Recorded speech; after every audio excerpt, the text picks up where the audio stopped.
the same as the usual account. That is where I'm going to be streaming from this morning alongside TikTok. Aha, go there, go there, go there, go there, go there, and be a part of this conversation.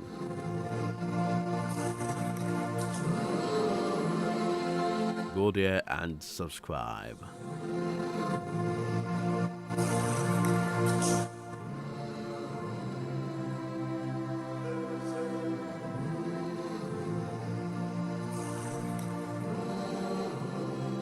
All right, have you subscribed? Okay, I should give you 1 more minute. Okay, I'm giving you 1 more minute to go there and subscribe. You would see that we're live there already.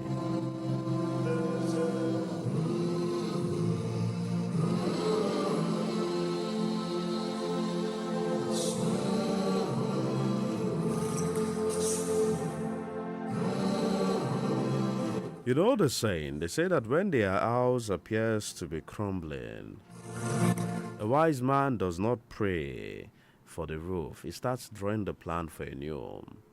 And that is what Afenifere, led by, especially with this being championed by the Director of Research for Afenifere, Dr. Akinfakpunda, appears to be doing. With that document that I just briefed you about.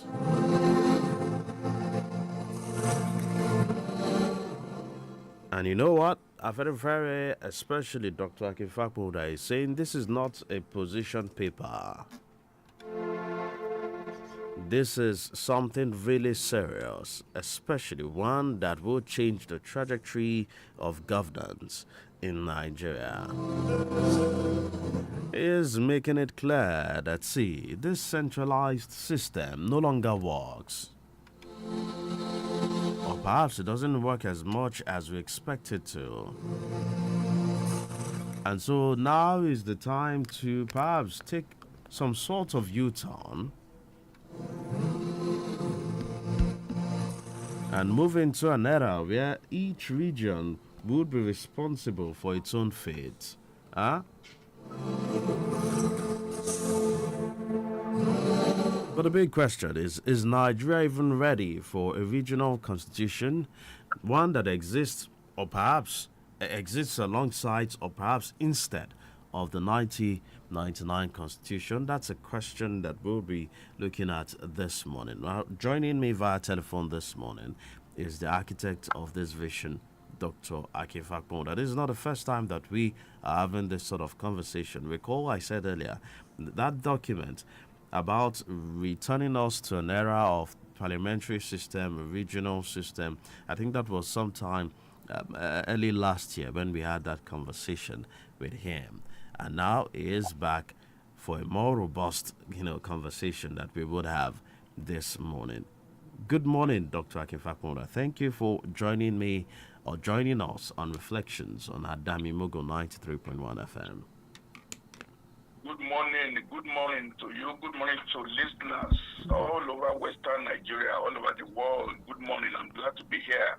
Thank you very much. So, this is not the first paper. I know that you had done a constitutional draft earlier. I think it's good that we take it up from there. The reaction was obviously in the public massive. And I recall that you wrote a letter not just to the president, but also to the leadership of the National Assembly. What was the outcome of that conversation? Did they even reply to your letters? Thank you very much. The problem we have in Nigeria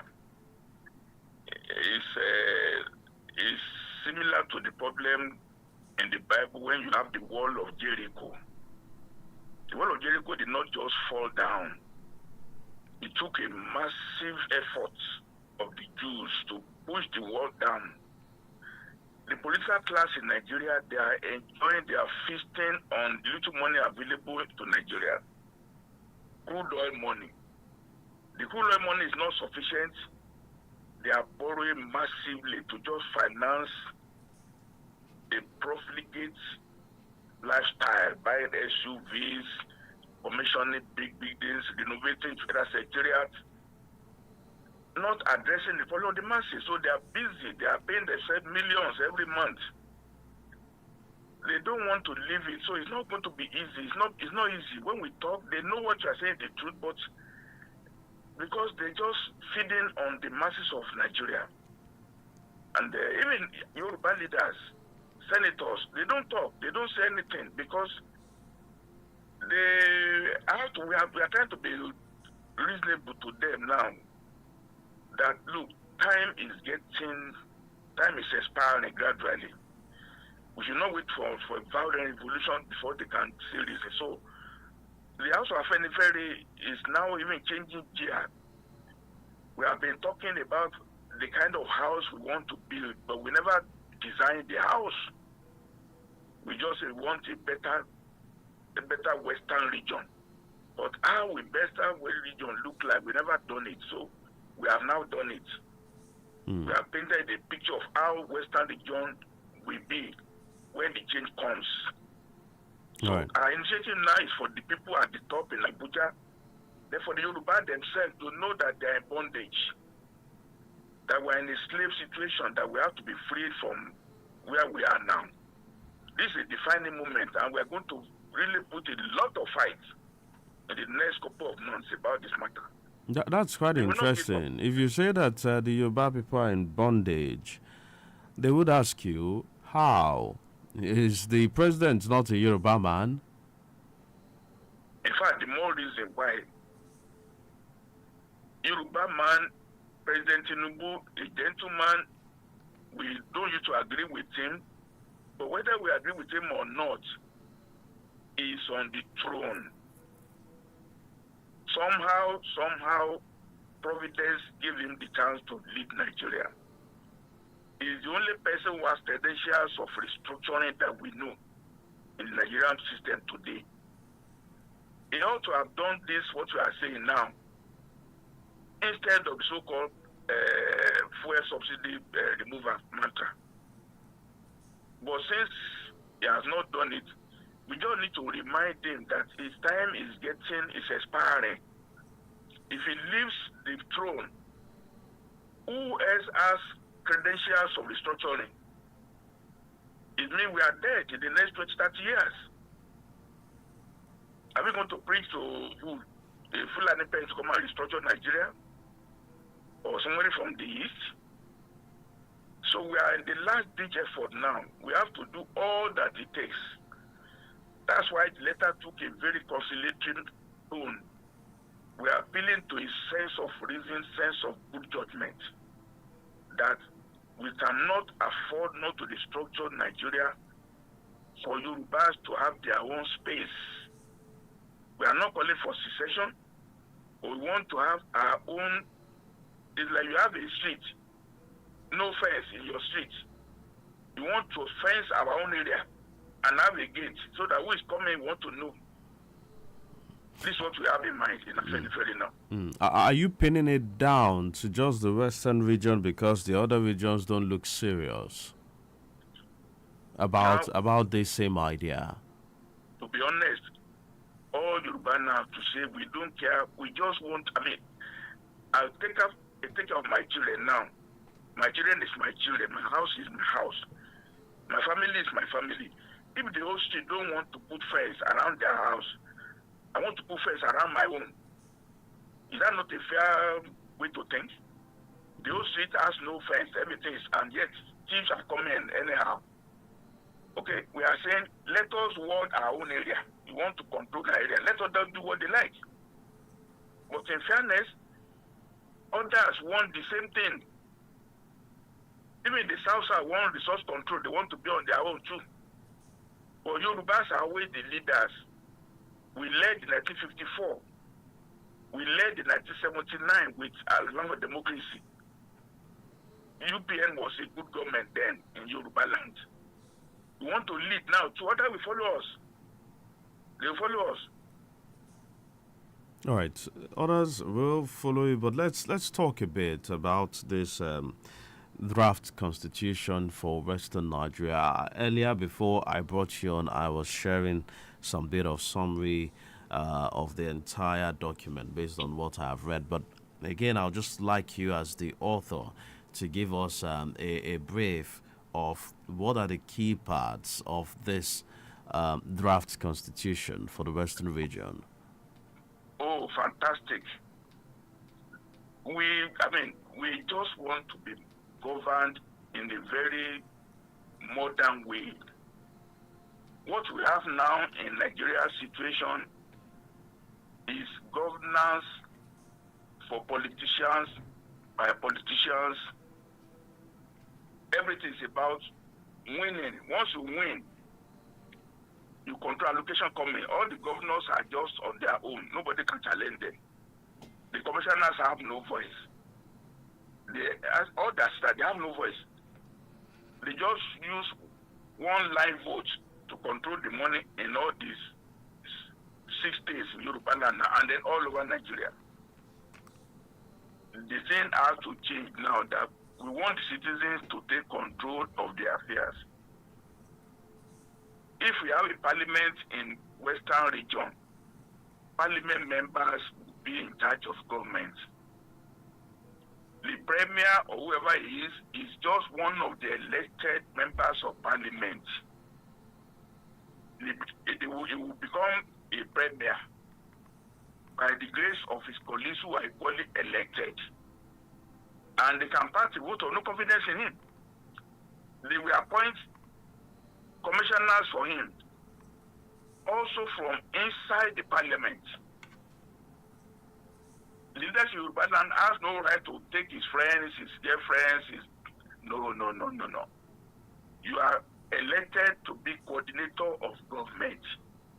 And if we have 100 parliamentarians in Western region, it is from there that you will draw your commissioners.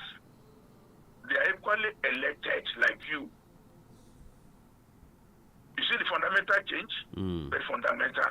Number two, in the past, Western region, we actually have a unitary government those days. Only that we were lucky that Olugbeminiyi was a very good man. He was a good man at heart. He didn't cite OAU in Lekki. He didn't cite Cocoa House in Ijebu-Remo. He didn't cite Liberty Stadium in Abeokuta. He honored the fact that Ibadan is the capital of the region then. He was a civilized individual. But what we have today now is not the kind of people we have. So, in the proposal now, governors will not be in one location where everything will be on the state capital. No. We copied the model from South Africa. In South Africa, the seat of government is in a different town. The judiciary is a different town. The legislature is a different town. And if you have 15 ministries, you group them into maybe 3 or 4 or 5. Cite each one in what you now have as states. So all the area components of Western region, we have regional presence. It's not going to be centralized in the Ibadan again.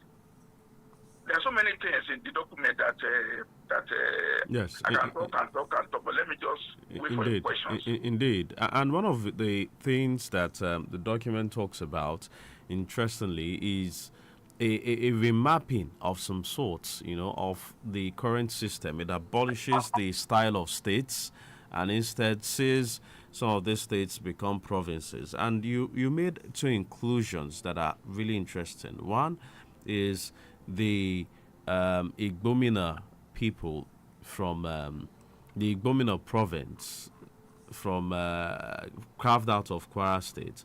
And then you also have the Okun province carved out of Kogi State. And then you went ahead to say that, see, we would also like to integrate Delta and Edo, that's Ishakiri axis, Ishakiri region in Delta State, and Akoko Edo, axis too from Edo. But we would let those 2 decide, if they want to be a part of this or not. What has influenced that thought process? One of the injustices built into Nigeria in 1959 was the the British, they connived with the North that time to draw the map of Nigeria so that the North would be bigger than the rest of the country, so that they can dominate. But because people wanted to be independent at that time, they said, we'll take over it, we do it later. They didn't want to do so many problems at that time. Eventually, it's only Midwest region that was created in 1963. But for the mismanagement of the politics that led to the coup in 1966, there were many more boundary readjustments in the structure of Nigerian nation. Midwest was created to be a region. There would have been more creations if not for the fact that the system was terminated. It was terminated because the Fulanis were overbearing. They connived with Akintola to want to take over Western region, and Yoruba didn't like it. Up to now, Akintola is not a popular person in Yoruba land, up to now. In fact, when he was killed, I was old enough to know that people rejoiced that Akintola was done. Himself and Fani Kayode is a fact of history. Yorubas wanted out. So Ilorin is a Yoruba town. Geba is a Yoruba town. Mokwa is a Yoruba town. Ofa is a Yoruba town. Mopa is a Yoruba town. Kaba is a Yoruba town. Emir Ilorin is an aberration. So, and the people are conscious. We are consulted.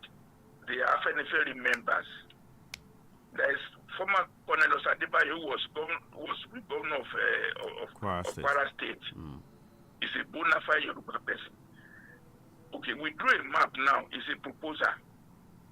The correct procedure is to do a plebiscite. Listeners, we know that it's a plebiscite that made some of the people in Cameroon now to leave Nigeria. The Southern Cameroon now, through a plebiscite, decided that they would not be with the Igbos. They would go to Cameroon. There was plebiscite in 1962. There was a voting. People voted that they don't part of Nigeria. Then Adamawa province in the north, they voted to be part of Nigeria. It was plebiscite.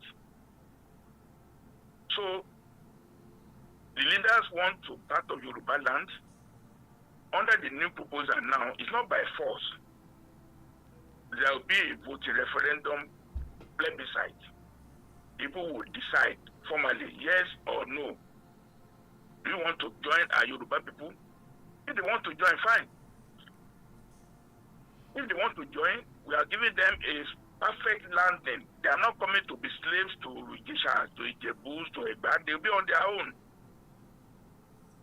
The Gbomina land will be status of a federated unit in Yoruba land.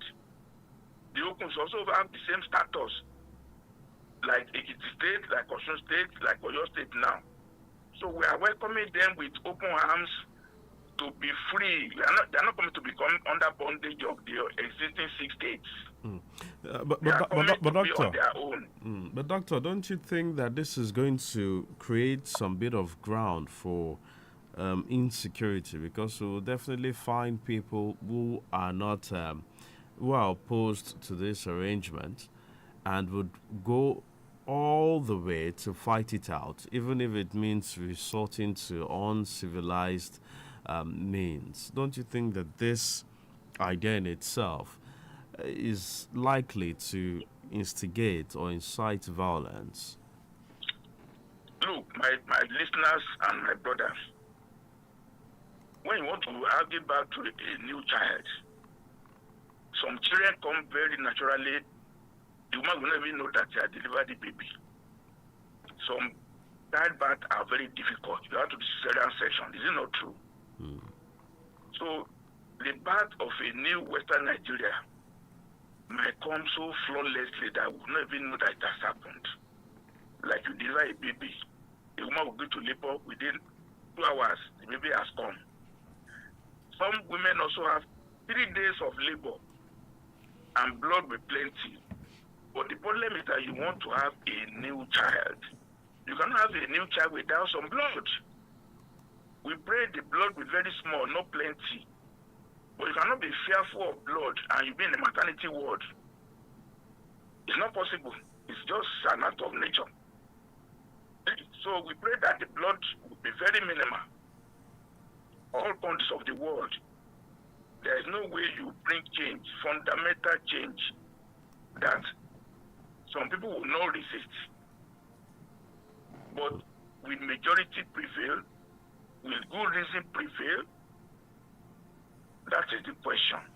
All right. So one of the things that you're asking for is that, see, this Western Constitution can exist alongside maybe the 1999 Constitution, but you know that this is also going to be a ground for some inevitable legal conflicts that would happen. So are you prepared for what does this Constitution, this draft, does it put into consideration what may likely happen if there is a clash, between the 1999 Constitution and also this draft? Or are you hoping that for this Constitution to even be accepted in any way, it means that we're going to have to abolish or do a complete overhaul of the 1999 Constitution? What we are asking for, you see, I'm not going to sugarcoat it at all. When you have a marriage, the man will tell the wife, look, I'm fed up. I want to kick you out of my house. The wife might so say, look, I'm being oppressed in this marriage. I want out. Family will rally and say, look, what is the problem? If there's a good discussion about the problem now, there will now be definition of rules and boundaries. If the husband used to smoke, we agree the man should not smoke again. If the man is a drunkard, we agree that he should not be drunkard again. If the woman goes out, no control, we say, take care of your family, take care of your children, stay in the house. Once we agree on rules, the marriage might be sustained. Are you with me? Yeah, we're listening. So, this thing now, we are saying we want out of Nigeria the way it is. If Nigeria is going to be the way it is now, we don't want it anymore. We will now discuss in Nigeria. There was a talk in Aburi in 1967. Listener will remember there was Aburi talks. Yeah. Ojukwu wanted to leave Nigeria. They agreed, but the agreement was not implemented. So Ojukwu chose to leave Nigeria then. We will not use Ojukwu method. We will not declare war. But now,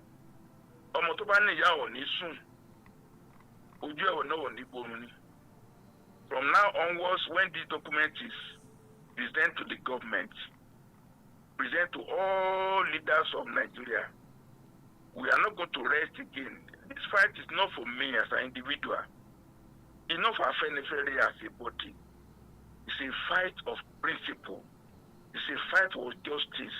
It's a fight for fairness. The Yorubas are the most damaged by Nigeria. All of us, there is no family in Yoruba land now whose children are not overseas. They want to go out because you train your child. Degree, masters, PhD is roaming around. Then they go and washing dishes in UK, in the US. Nigerian also cannot stay at home. The best of us have left Nigeria and they are still living. And Yorubas are not traders like Igbos. Yorubas don't like to trade, to import counterfeit things, counterfeit that, and be selling and make money. Mm-hmm. We know we are not like that. We work with our hands. We are professionals. We are not Fulanis. Fulanis who are raising cows. They don't want to plant grass. But you know that. But doctor, you know that is more or less a stereotype, because we have a lot of people too from these regions that you have referenced that are into several other things. I know. Look, there is no family that has no vagabond. There is family of Omoluabi. If majority of the family is criminal, then family is dead. But if one or two of family members is a drug, everybody will deal with him. No, we are not saying Yorubas are full of all sin, but as a society, we are omoluabis. Yeah, but don't you also think that others too are omoluabis? And let them do it in their own homeland. Fine. Let them go and do it in your house. No problem now. If you want to operate in our territory, we have rules that this is Yoruba land. The idea of no man's land, the idea of insulting doesn't arise anymore. But the Yorubas tend to be, the Western people tend to be accommodating. This idea of wanting to build a wall, are you sure it's not completely different from the true Yoruba point of view, especially the Western point of view? If you are so generous, if visitor come to your house and decide to rape your daughter, will you allow it? If you have a visitor who comes to stay in your house for some period, because you are very gracious, you are very nice, you accommodated him or her, and then your daughter who is in SS3, the visitor is trying to molest her, and you say, oh, you are a good man, you don't want trouble. Is that the normal way to think? Any visitor that comes, look, in Ibadan, the Lebanese have been there for more than 100 years. Lebanese, you will not even know that they are not Yoruba. They speak Yoruba fluently. But do they challenge us? Do they say, oh, they want to become governor of your state? Do they challenge us to say they want to become a member of parliament, as our assembly? The Lebanese, they are with us. They know their rules. They know that they came here to do business and have their family. Yes, it's allowed. Most of UAE is foreigners. But foreigners have rules. And we won't set up the rules now to be, you are coming to do business in our land. Live with us, fine. We will live in your own area too. There will be an agreement, reciprocal. Yoruba man that finds himself in Onitsha, this is how you should behave. Don't go and become the Obi of Onitsha in that place. And no Igbo man can come to become the G of Akure. But we know that is not possible under certain circumstances. But they know that want to become a shipper, they want to become a ballet, they are putting themselves as chiefs. There should be of Yoruba land. All those things nonsense, we have to change now. But we also have leaders of Yoruba communities too in those places. In the southeast. Reciprocity means we make it. Don't go and misrepresent us. So don't go and cause trouble. If your son is in UK, you want him to become a criminal there. You see, when the rule is defined. Doctor, please, for choice of words, please, because we're in public and we have a lot of people across regions who listen, yeah. So just No. Yoruba will not be encouraged to go and be criminals in other lands. That's what I'm saying. Okay. We will tell them, if you see any Yoruba man that doing this in your area, we will not support him or put him in prison. The same reciprocal rights will be granted you if you are in Yoruba land too. It's not, no, I mean, any Yoruba man can be criminal in Onitsha or in Kaduna, wherever. But if you now say from now onwards, there is no about Yoruba of Kano, no about Yoruba of Umaya, because we will not tolerate Igwe also in Yoruba land. That's what the rule. Reciprocity is the rule. What you cannot take, you will not give it to the others. That's the rule of proper regionalization. Doctor, I don't want to deviate so much, from the content of this proposal because it's something that there are other key parts that we have to take a look at. But I'm just a bit curious as to how did we move from a country, that took pride or that takes pride in living, having this much ethnic groups. A country where you had a case where an Hausa Fulani man can be the mayor of Enugu because the people of Enugu embraced him. Instances where you can have perhaps a Yoruba man serving in government, in the northern region. Or you also have a case where even in the south, we also have um, people from the southeast or from any other part of the country also representing the people. How have we moved from that to this idea of sectarianism, where people want to say, "Hey, you're not from this area, you're not from this axis, and so you should stay, even if you were born here, even if you've spent 50 to 60 years here, we still do not see you as one of us." Life itself is about evolution. You evolve, then you learn from experience. Experience is the best teacher. Pendulum will swing from one end and swing to the other. I give an example of a family taking a guest into the house. He might stay for 1, 2, 3, 4 years. By the time it attempts to rape the daughter of the house, it will be time up. Wants to maintain civilized bounds. The example you gave, those are aberrations now. I can use one example to define the norm. In statistics, you have outliers. It's called outliers in statistics. It's just 1%, 2% extreme. You can't make that to be majority now. Majority is that my family should be ruled by my family members. If other people come and rule my family, I become a slave now. No, but we have that in the UK, where we've seen people who are not originally from the United Kingdom come in and then take on the position of leadership. You look at the present Tory leadership, regardless of our own claims, that Kemi is obviously not from the UK, but obviously a Yoruba person who has become popular. You look at the former the former Prime Minister of the United Kingdom, and you see that, this person is from the Middle East. That's a family from the Middle East and not from the UK. Even Nigerians, even the Yoruba people, like to always celebrate it when you have their own people from the Western region go over there and occupy public offices. So why is this a problem?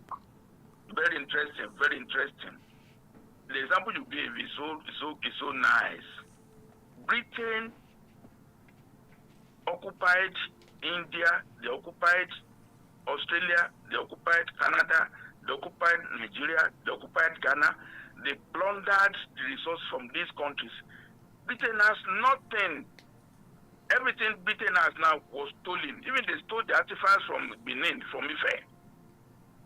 So we have a right to occupy Britain because they plundered us. They plundered all over. In fact, Britain is the greatest plunderer.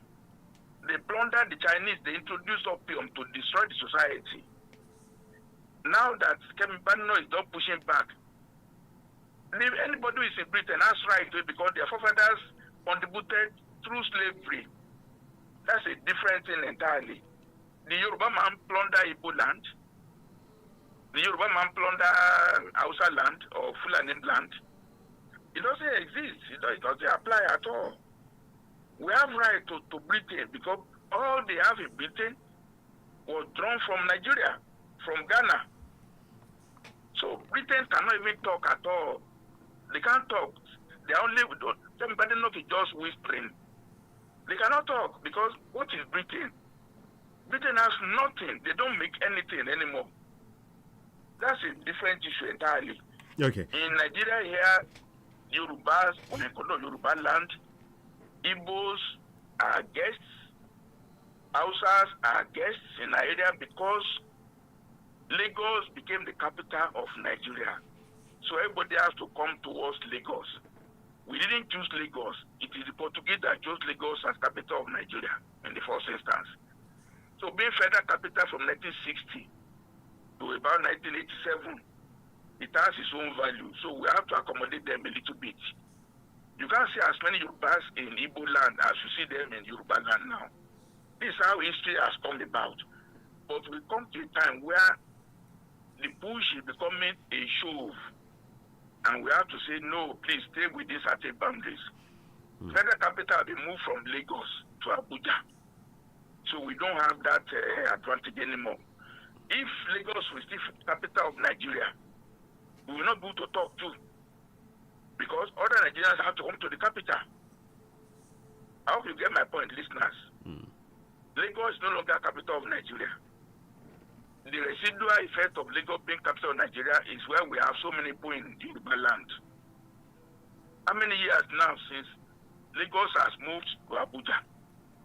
Let everybody go to Abuja, not come to Yoruba land. But people have been Yoruba land. We're not going to drive you away, but be civilized, respect yourself, and we will respect you. That's what you are preaching. But Yoruba did not exploit any other land to come and build their own. We have no record of cheating that the British had all over the world. That is truth. All right. So I'm curious as to how would this then apply to, because yes, you also talked about citizenship, by successive paternal lineage in that particular constitution. And people would all usually reference Lagos as, a cosmopolitan area. You have a case where a lot of people actually from Ogun State, or even from some other states across the southwest, come and then take office in Lagos State. How will this constitutional review or this proposal change that dynamics? Is it going to stop a case where people from other regions can, decide to either choose their citizenship or be representatives of any other province around the western region, or now it's going to be only people who are proven to be from that lineage or from that province based on paternal lineage, as the proposal has suggested? Constitution is an aspiration, it's a wish for the best. And in the way when you implement an idea, it might evolve over years. We all remember the time that Obama was running the U.S. There's a rule in the United States that you must be born inside U.S. by a parent that was born also in the United States. There is an issue about Obama. Eventually, though his father is from Kenya, but he was born in Hawaii. So it was allowed to run. Everything will be taken on case-by-case basis.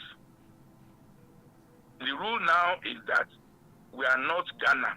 In Ghana, if a woman's line, you can become a citizen in Ghana. That's their law. In Nigeria, in Yoruba land, you inherit your father. Even in Igbo land, women don't even have rights at all that Yoruba women have. They don't have rights. It took a Supreme Court judgment about 5 years ago to make a woman to be able to inherit property in Igbo land. That's a fact of truth. Women have no right to inherit. If you give back to women, children, their uncle will inherit the property, not the direction. That's the way it is in Igbo land until the Supreme Court make a judgment. So in Yoruba land, we are partner in society. We have to correct that and retain that. We have to start correcting all the aberrations. It's not going to be like we switch on light on the wall. It will be gradual. This document I produced now is for education, for people to know the right thing to do. If you are doing the wrong thing, you'll be aware there will be a wrong thing. If I come to the streets of Lagos now, I start urinating on the roadside. I myself, I know it is wrong to urinate on the roadside. Because it's wrong. But I must still do it because I'm pressed. But people looking at me will know, why are you urinating on the roadside? It's wrong. Are you getting my point? Yeah, we get So you. there will still be instances where people will shout, say no. Why people shall say no? Then it is no. But don't use impunity to impose yourself. If indeed we have somebody who have stayed in Yoruba land for 60 years and the community accepts him by acclamation to say you are one of us, like LKJ, Latif Jakonde is not from Lagos, he's from Kogi State. But he rendered service through the Nigerian Tribune all his life. He fought for Yorubas in the 50s and the 60s when Awolowo was jailed. So nobody can oppose Latif Jakonde from being governor of Lagos. He was not a pretentious Lagos person. What we have now are people who just come from abroad. They not live in Nigeria at all for the last 30 years. So they are from Osun State. They now come and say, I want to become governor of Lagos. We know that is wrong. That is wrong. So the society will make a case on case-by-case basis to deviate from what is in the norm.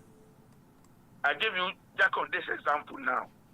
Nobody was able to raise eyebrow because Jakonde has lived in Ibadan all his life, running the Nigerian Tribune for Awolowo.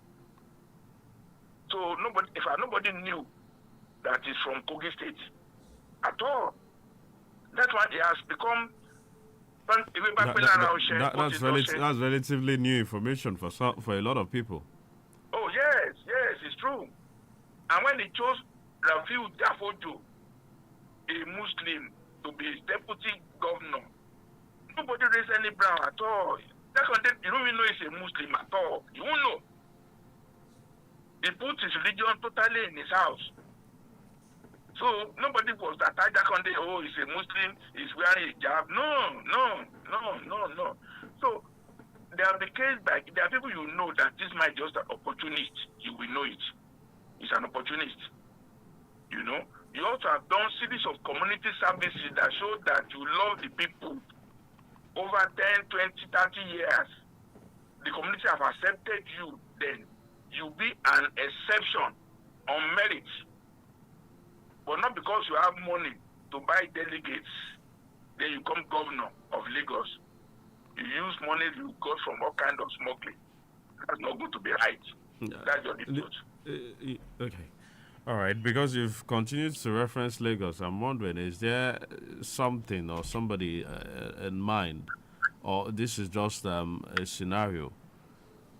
No, Lagos is the place where all Nigerians have been living because of the accident of Federal Capital in Lagos. Lagos attracted all sorts of people, not only from outside Yoruba land, but all Yorubas too. Okay, so one of the other things that I've always asked is, what do the Yoruba people of the Western region, what do they really want? What do the people of the Southwest, what do they really want? And you're indicating that this draft proposal is the answer, which is, hey, what the people of the Western region want is that they want to be self-governed. They want to serve themselves. They want to take charge of their own affairs. But the question on the minds of a lot of people who are probably listening this morning is, now that Dr. Akin Fakmoda has given us this proposal, this proposed constitutional draft for the Western region, who mandated him to write the future for over 50 million people? Thank you very much. I'm just a person who I would say I've been blessed to be able to write this document. But Afenifere have been on this in 1999. They have been saying we want Nigeria to be restructured so that there will be resource control, the regional control, the regional police. It has been on the mantra before I was even going politics. This was Senator Debbie, Senator this, all of them, they preached. But they were preaching alone. They were preaching, saying this is what we want. We want to build a house. We want the house to have 10 bedrooms. We want the house to have toilet. Everybody have been talking about it. But with time now, it has evolved now where we have the architectural design of the house. I don't know whether you get my point. All right. We have been talking that we are living in a very dilapidated house. It's not very good. We want the land to be partitioned into areas so that everybody can build his own house the way he wants. And we have been talking about it. Now, I wrote this document, but it's because we have series of meetings within Afenifere and outside. Yorubas in diaspora, Yorubas at home. I just put into words what people have been saying. Is not my sole idea. In 2018, I was a member of the Voice of Reason Yoruba Land that was created by Mr. Buki Omishore. The man has died now. The man even willed 100 million naira to the organization before he died to show and to favor restructuring. I was the one that drafted a better constitution for Nigeria in 2018. It was launched in NIA in Lagos. So I'm not just coming to this from nowhere. No. Significantly, I've been on this since 2017, 2018, and I'm not giving up on it. So the idea is not just mine. It is an idea of a broad section of educated Yorubas who are above 60, who knew Nigeria when Awolowo was in charge. Awolowo ruled for only 6 years, 54 to 1960. That's all they ruled. And that time, he laid foundation for Cocoa House, for Liberty Stadium, for everything we are enjoying today. He also wrote a book in 1947, Path to People's Republic, saying how Nigerian Federation should be governed. So it's the same thing. We are evolving. We are doing the same thing. Nothing new. I'm just lucky to be chance to put this together in the document. But it's the voice of majority of Nigerians who are Yorubas, who knew how Yoruba land was in 1954 to 1960. Since that time, we have been living on that period. We're not doing anything new. We're not doing anything new. We are not building any cocoa house again in Yoruba land. Can you imagine? Cocoa house was built from 1950 to early 60s. Do we have any 20-story building again in Yoruba land? We don't. That's really terrible, really terrible. All right, I've been speaking to Dr. Akin Fakunda. Dr. Akin Fakunda is Director of Research for the Afenifere.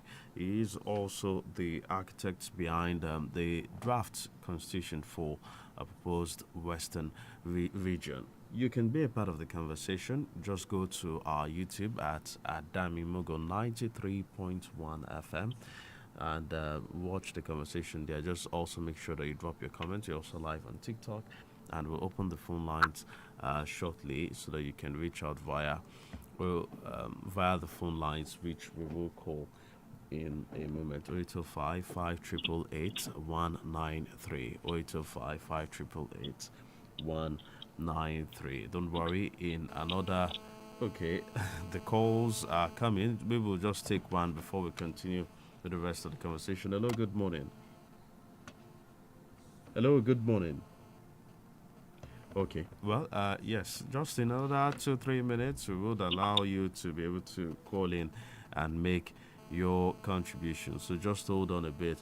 One of the interesting things you have written in this proposal, Doctor, is that you want the executive governors to be abolished and replaced with provincial administrators. My first question on that is, how does this completely differ? How are you sure that the individuals who would become provincial administrators will not be find a way to take on as much power as the current executive governors?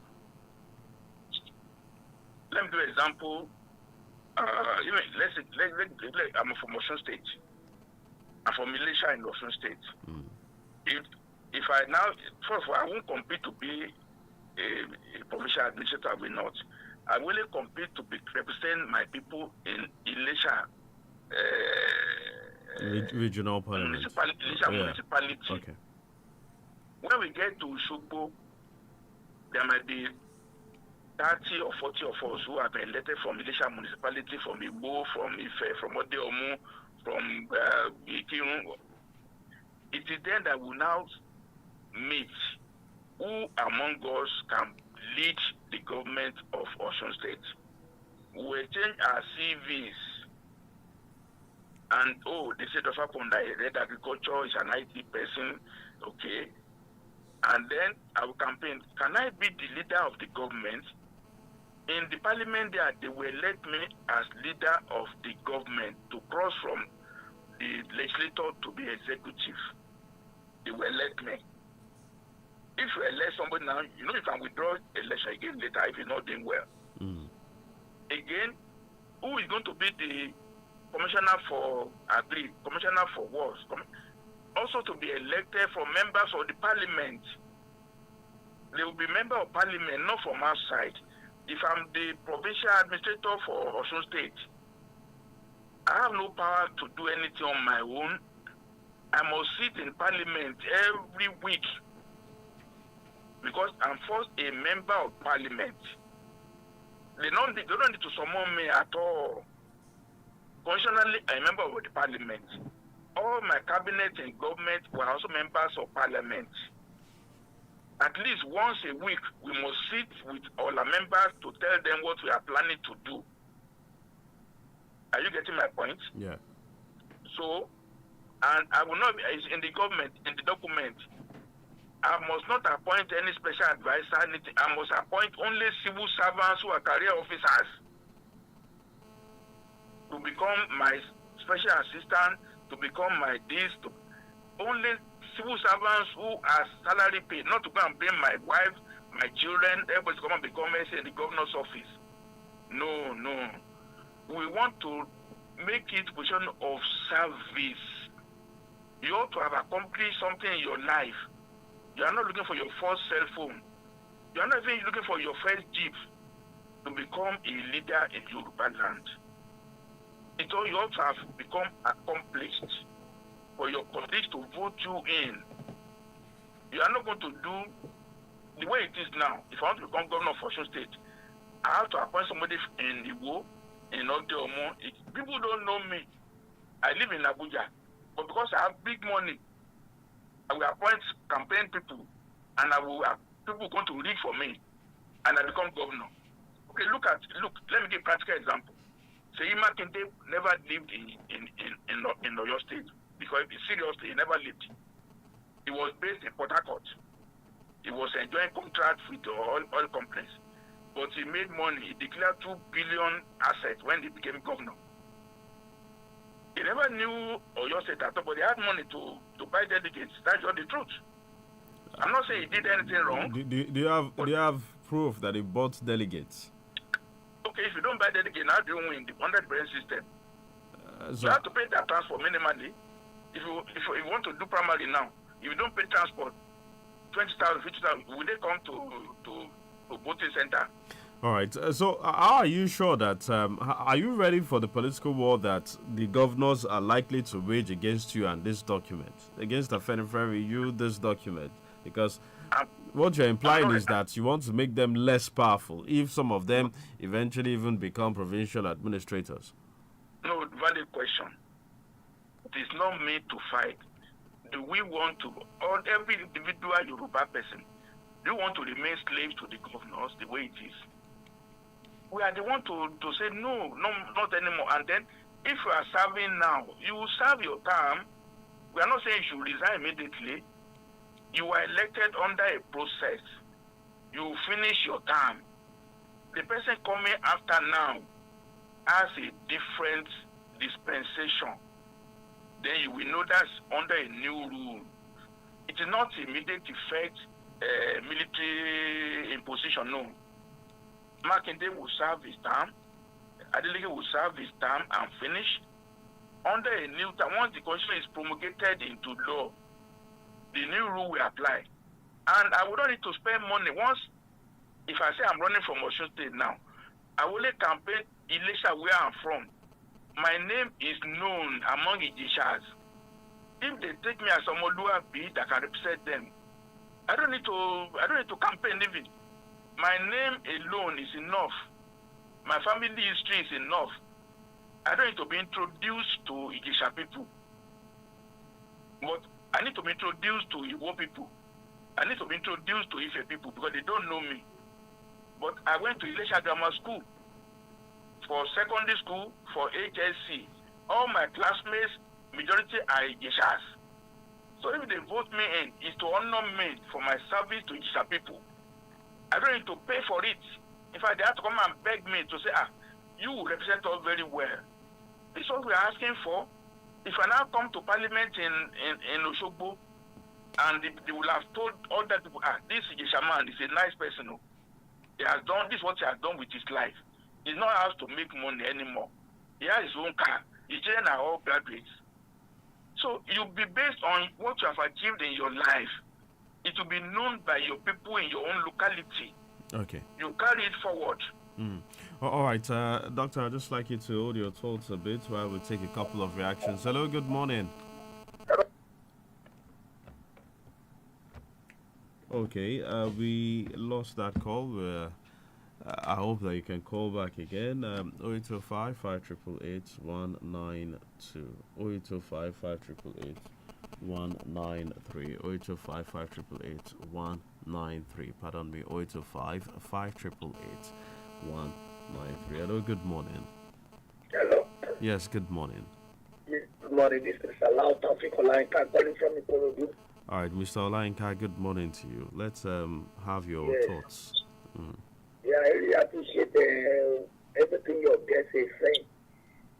But I want to know what is going to be the role of Kwara State and Kwara State and Kogi Yorubas in the constitution the doctor over there is talking about. I want to know the role of the Yorubas from Kwara and Kogi in the constitution. Okay, because I think he answered that earlier, but well, it's an opportunity to recap again. Doctor. I can recap. Yes, you can. We currently have 6 states, Yoruba land. But we know for a fact that the Gominos are Yorubas. We know for a fact that Oguns are Yorubas, and they have expressed their preference that they are Yorubas. So we are granted in land area. The Gomina land is bigger than current Ekiti state in land area.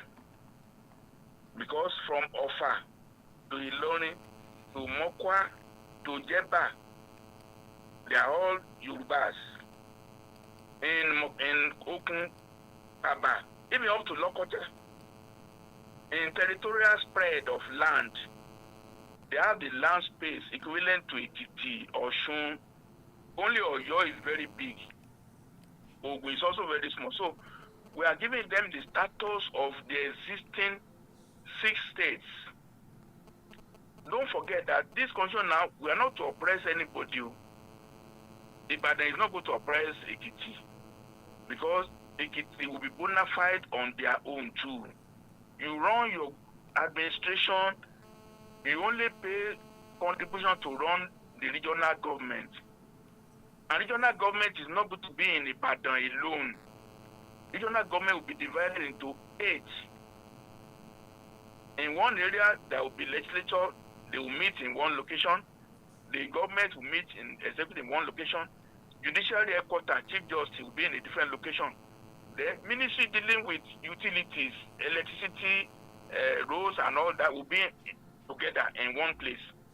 Ministry dealing with education, health, sports, will be grouped together, located in another state, like that. So, in the document there, we already split all government outfits to make sure that there be regional presence in each of the 8 provinces. And before I take any other call, I would like to ask a question around that. You talked about splitting, having ministries, agencies in different provinces. You talked about having the executive also in Ibadan, having the legislature in Oshogbo, having the judiciary in Akure.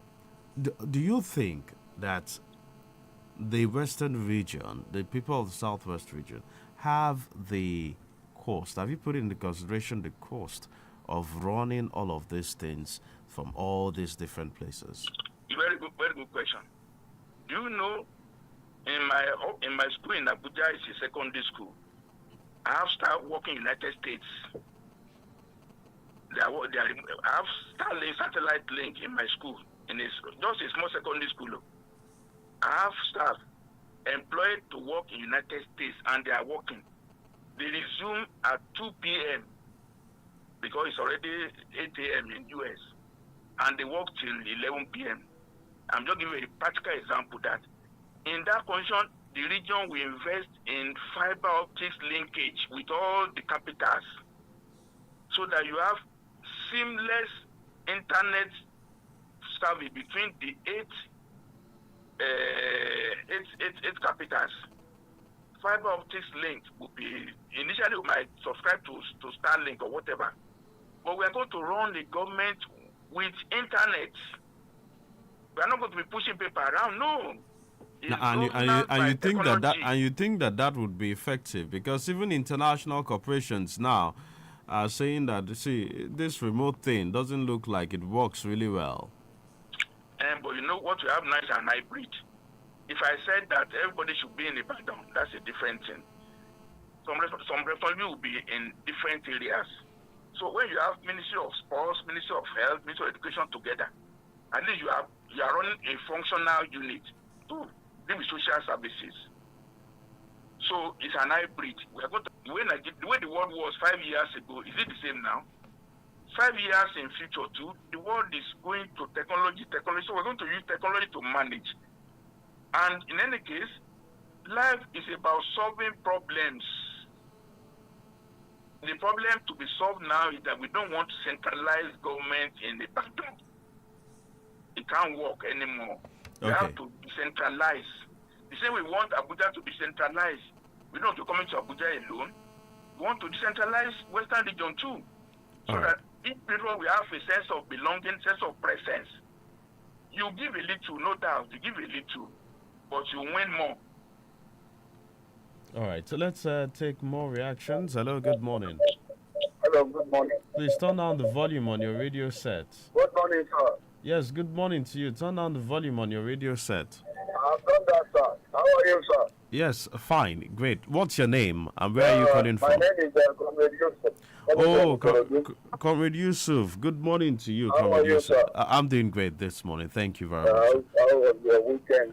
Yes, fine. And I must once again congratulate you on this fasting that we are all doing. May God continue to strengthen us. Now, my question to our guest is just simply when he started. He said the politicians, the way they are, that it doesn't, that they are doing things for themselves, not for the masses. And how I wish for all these templates without fly. When we know we have those that will not arrive to work. And by the time we were now referring to Georgia or the war, will they not be incarcerated for making or turning in Nigeria into an ungovernable place? So let him say better how we believe that thing can work. And if our people ready, I will tell you, no, our people are not ready. Our people are enjoying 4,000, 5,000, 10,000 being given to them during the election period. That's my take. So if I get you clearly, Comrade Yusuf, you're asking what would be the consequences for corrupt politicians under this current system? Exactly. Okay. What will be the consequences? They are not ready to relinquish power. They tested on it. They don't want to quit. Interesting. That's why they are making foolish of us. The masses are the ones suffering. I'm frankly speaking, now one thing is Ogboi. They want to housing to housing. 2 cups of rice, 1 plate of meat, sharing to people, and people will start clapping for them. So God deliver us in this country. Thank you. Thank you very much, Comrade Yusuf. Doctor, you had that question. It's a good question, but you know, we are, the Yorubas are supposed to be the most enlightened, educated set of Nigeria because we have access to education very early enough. Many of us have been withdrawn to the shell. We don't want to participate because the cost of participating is just too much. If I want to run for election now, under this present situation now, it's not possible. I have to have some money by some godfather. But the system now is decentralized. As I said, if I want to run now for parliament in Osun State, I can only need to contest in the Isha land only. I don't need to mount campaign to become the chief executive of Osun State. Once I win in Elisha, It is the parliament that will determine whether I will become the leader of government or not. So the avenue for me to invest money to run to win has been cut out. Most people spend money to win, and when they win, they How want is to that recover going? their How money. is that any different? How is that any different from what happens at the House of Assembly or House of Representatives or even the Senate level? I've seen somebody contesting for the House of Representatives who told me that he spent as much as 200 million naira to get it. That is the point. That's the problem. Because if you are contesting for House now, you need campaign managers, you need all this, all that. As I said, now, I will campaign from my roots, from my origin only. People know me and I know them. So I don't need somebody to be my polling agent. In the 50s and 60s, you just vote and go home. The voting will be simplified and the area of contestation will be very small. We are introducing electoral college to decide on who governs. You are elected into parliament. Once you are elected, it's from there that government will be formed. That's a fundamental change. The way it is now, you run for parliament on your own, you win. Somebody run for governor on his own across the whole state. For me to run for governorship of, let's say, Lagos now, I have to go to Badagry, I have to go to Ekpe, I have to go to Kurudu, where they may not know me. And I have to now appoint agents, which I have to pay. If I'm running for governor now, next year, by now, I'll be putting people on my salary across all the state to win.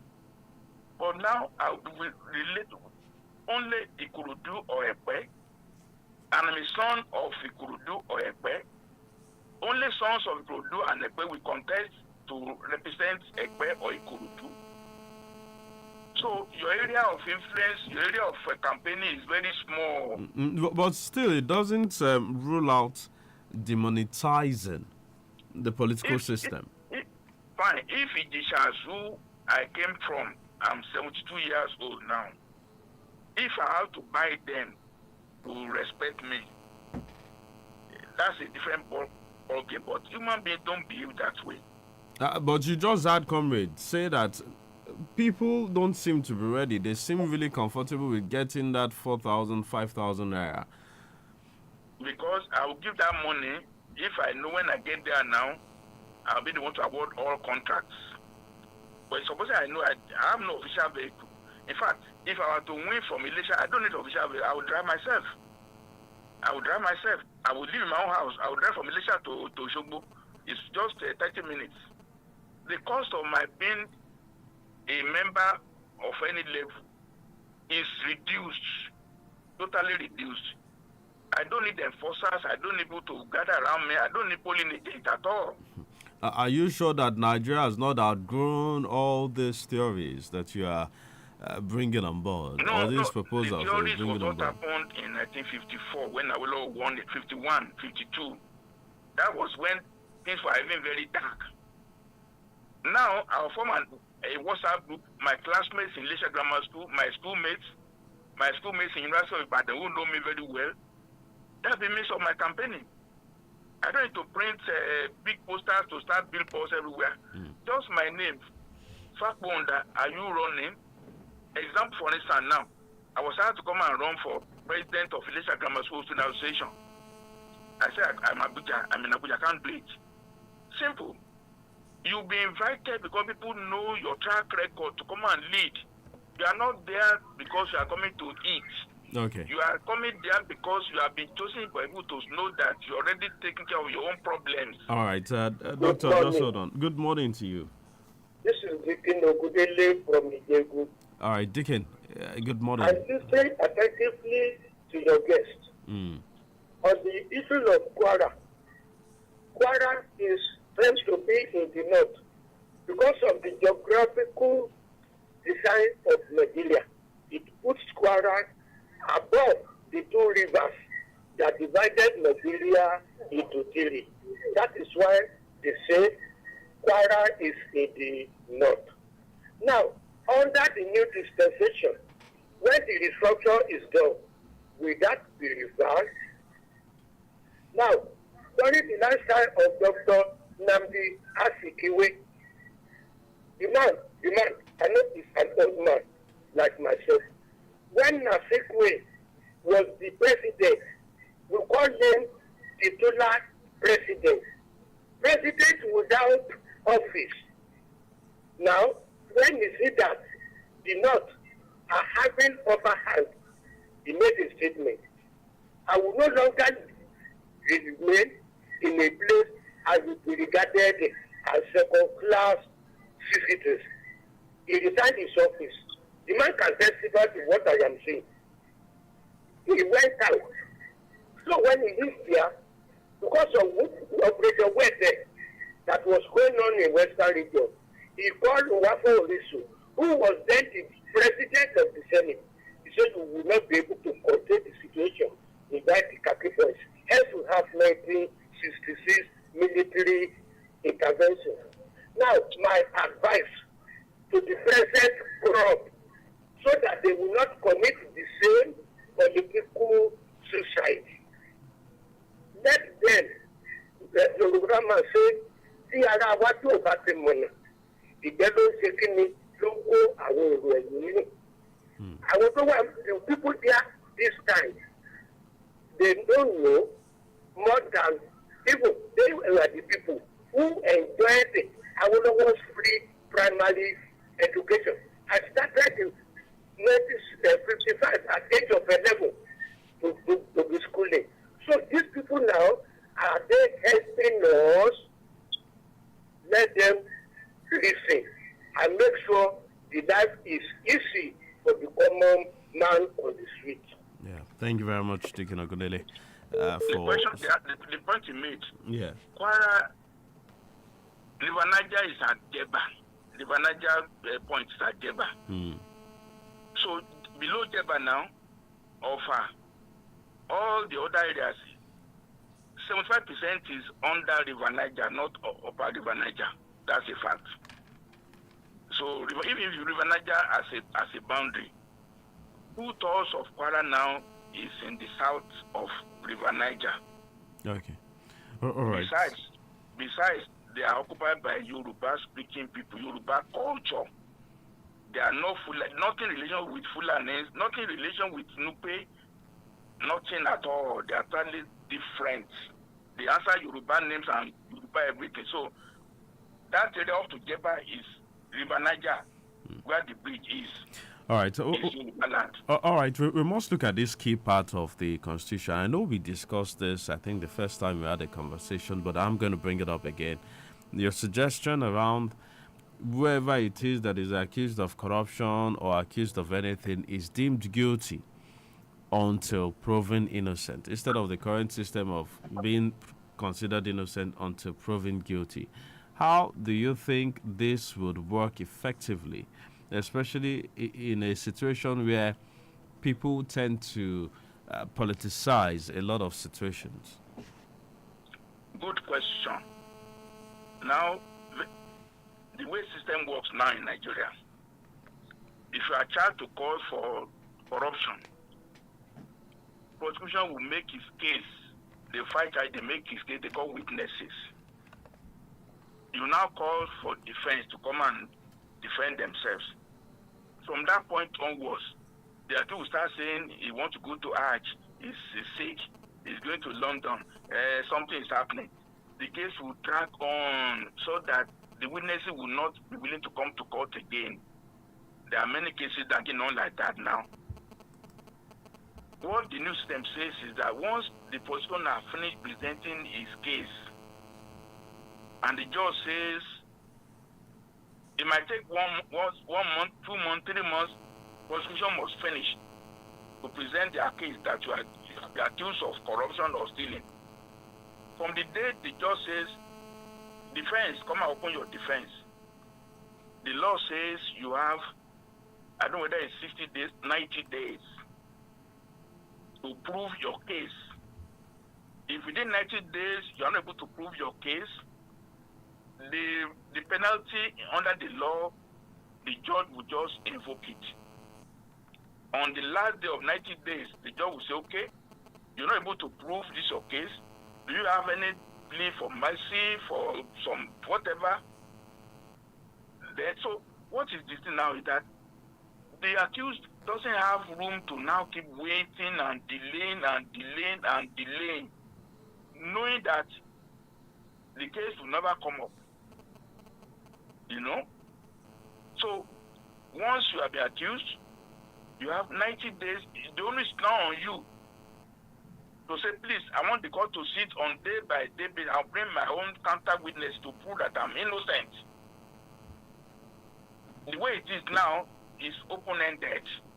I don't want to mention names of people who have cases now in court for the last 10 years because they keep taking adjournment and they'll bribe the judiciary too.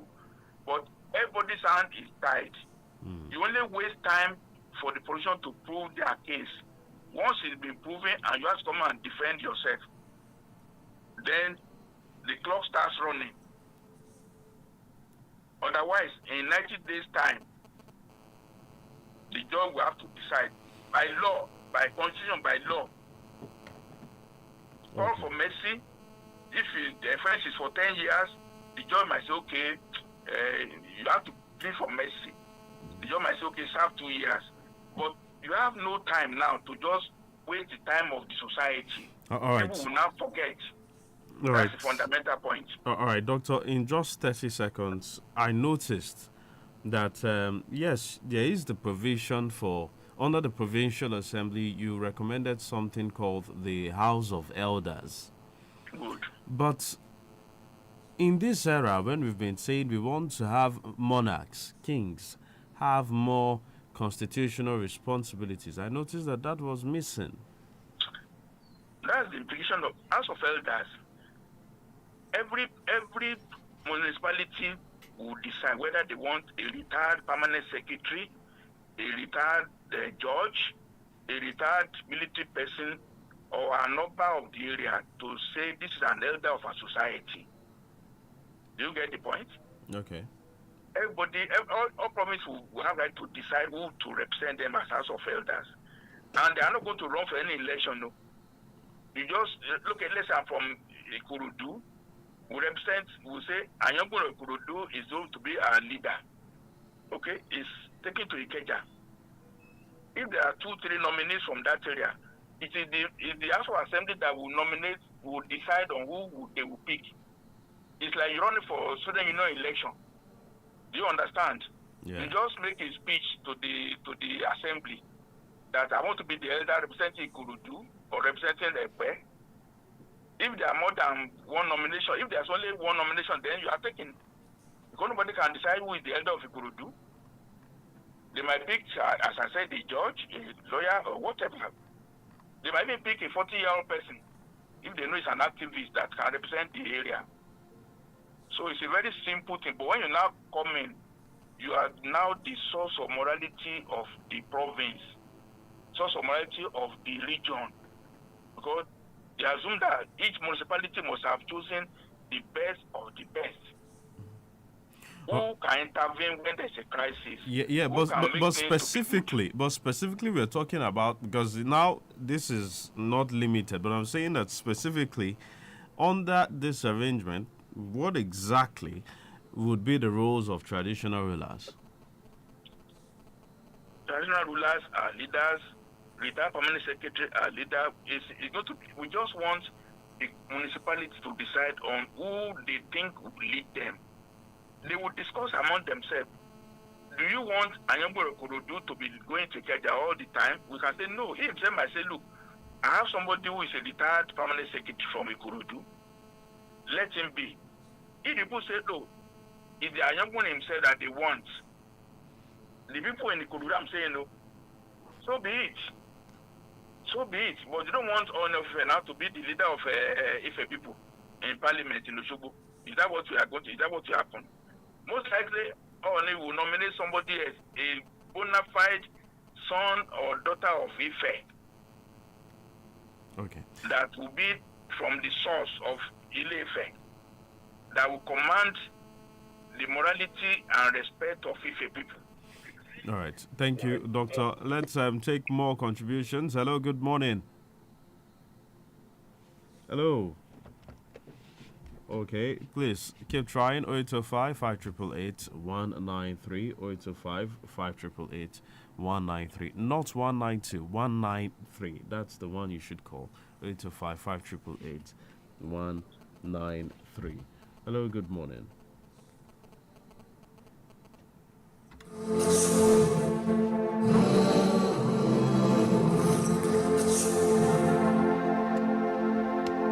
Hello, good morning.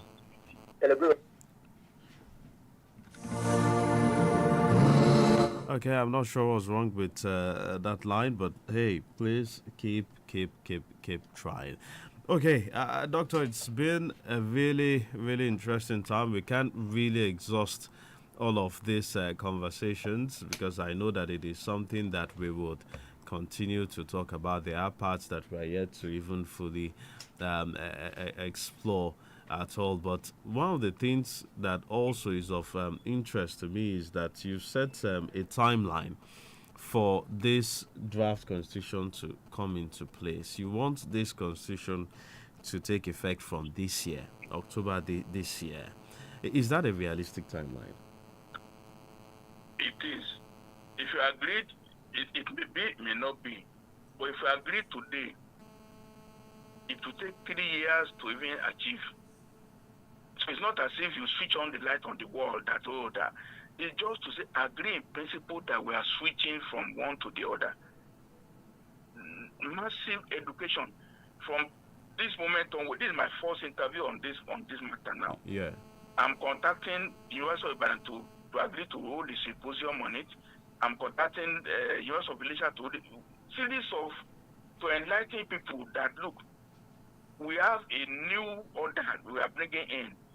And once we agree now, to split ministries into 8 locations, to lay fiber optics, to connect them by internet, to run a different set of election where you don't pay so much money. There are so many things in the document that will take 1, 2, 3 years. The objective is that if President Ogboi agrees to start this thing from October, it becomes a campaign issue.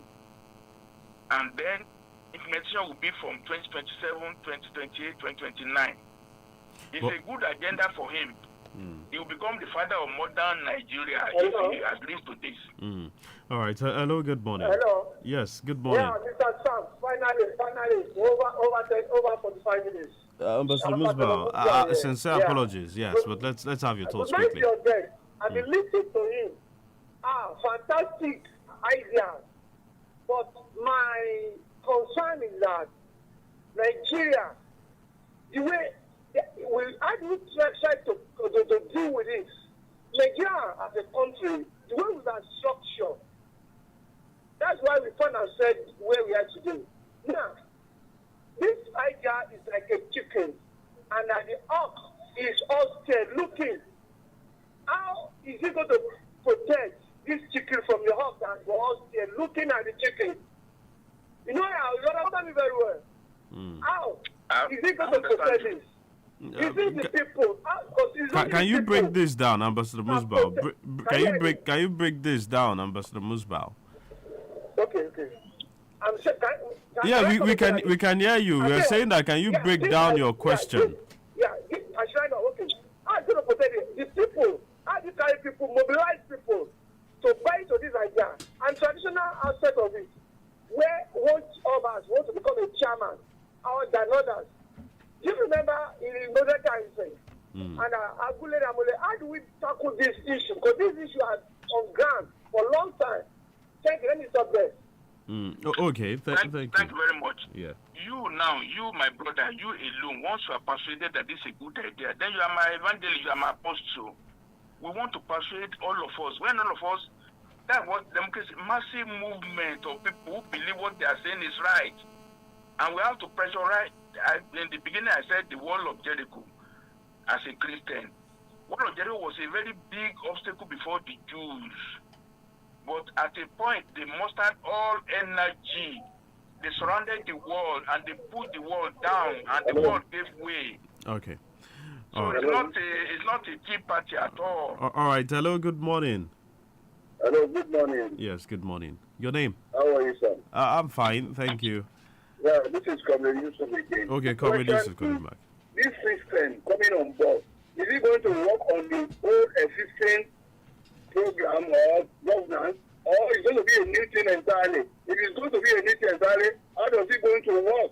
If we did not pass through assembly, will they approve it? That's the question. With the system we are having on ground, with all these monetized politicians we have already. Thank you, Comrade. I think I asked a similar question too. Again, Doctor, I think you should, as we wrap up the show, it's a question that I would like you to answer once again, because again, you heard him say, is it going to run on, how is this even going to pass?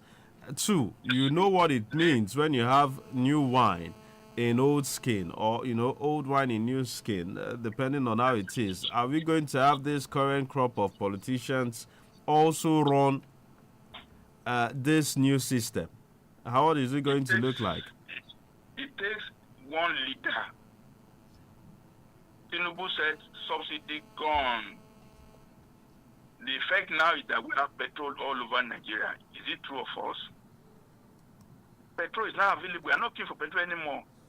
We must give it to Tinubu that they are cheap. Supposedly he now said Nigeria restructured. There will be little people will say, no, we don't want. People will, but they say, no, Nigeria restructured. So it's not going to be without, I said so that you are giving birth in maternity ward. Some births are very easy. Within 1 hour or two, the woman has already delivered the baby. Go discharge the same day. Some pregnancies will take labor of 3 days and blood everywhere. But it now depends on us individually. The picture Afenifere is painting now, is it good? Will it democratize the society? Will it favor more people than just people who are governor, executive governor, and nobody can talk to him? But we are saying governors should be in the parliament on every 1 day in the week to answer questions, not to be invited to come and he will refuse to even come. The governor cannot be under the legislator. Is one, they are the same level. This is real democracy. So people will not change easily, I know that for sure, but we have to fight. Okay, all right. Not with guns, but fight with this. All right. If you hear me today, you go and tell people more, tell people that an idea is coming. We must buy into it, that's all. All right. Hello, good morning. Hello, good morning, Mr. Sam. Damlola from Alaba. Good morning. Good to know that you're able to join. I know. I listen about very well, honestly. You guys are doing very good job. Yeah. And I like your meticulous way of putting things. Baba had a very good project, honestly. With everything he said, honestly, it's a very fantastic idea. And I believe that I can see things will work out. But I want to put to Baba, because I want to ask Baba directly. Our president, Ahmed Tinubu, would Baba see him as something that will endorse this kind of criticism and this kind of protection? Baba see him as something that will endorse it. That is one. Second thing is, Baba said within 3 or 4 years. Personally, with the way things are going in Nigeria, I don't see that thing working out in 10 years. Because National Assembly one, we have the other people that actually dominate that National Assembly. Then Western here, how many of us here? You have the North, 90 states. Western East, we are many 70 states. So, in fact, I see that in fact, being just put under the carpet at that assembly. That 3 years, I don't know about to their family again. Will that thing work even the next 10 years? Good morning. All right, thank you very much, Damlola. Yeah, you're the final caller for this one. Nigerian politics is under. Look, we are just trying to do damage control. We want orderly demolition of Nigeria. If we don't have an orderly thinking way of breaking Nigeria down, it will be done by force. French Revolution, Even Soviet Union dissolved. Yugoslavia dissolved by force. This is the last effort to do this one by mere talking and reasoning.